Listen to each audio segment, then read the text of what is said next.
भाइयों, राम राम।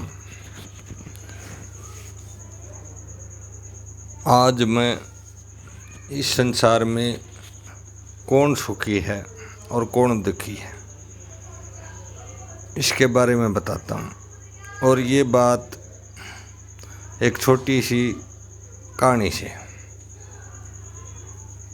एक आदमी किसी गांव को छोड़कर दूसरे गांव में रहने के लिए जाता है।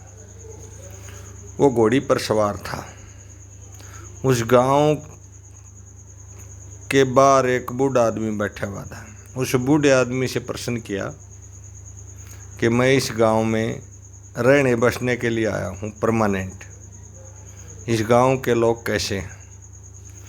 उस बूढ़े आदमी ने बड़े समझदारी से उत्तर दिया और उस घोड़े वाले को कहा कि भाई मैं आपको उत्तर बाद में दूंगा, पहले आप मेरे प्रश्न का उत्तर दो। आपका प्रश्न क्या है? बूढ़े आदमी ने पूछा कि जिस गांव को आप छोड़ के आए हो उस गांव के लोग कैसे थे। उस घोड़े वाले ने पूछा कि इससे आपका क्या प्रयोजन है कि मैं आपका सही उत्तर नहीं दे सकूंगा यदि आप नहीं बताओगे तो उस बार के आदमी ने, घोड़े वाले ने उत्तर दिया कि मैं जिस गांव को छोड़ के आया हूँ उनका नाम भी सुन के मुझे घृणा होती है, यानी बहुत गंदे आदमी थे।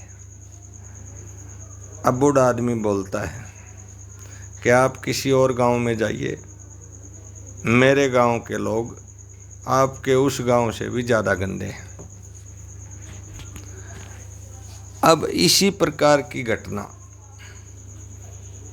कुछ दिन के बाद एक बैलगाड़ी में पूरा परिवार आया उसी गांव में रहने के लिए और उस बूढ़े आदमी से वही प्रश्न किया और उस बूढ़े आदमी ने उन लोगों से वही दोबारा से प्रश्न किया कि आप जिस गांव को छोड़ के आए हो उस गांव के लोग कैसे थे। उन्होंने उत्तर दिया कि बहुत अच्छे थे, हमने किसी कारण से उस गांव को छोड़ना पड़ा पर उनकी याद अब भी आंखों में आंसू आ जाते हैं उनकी याद में।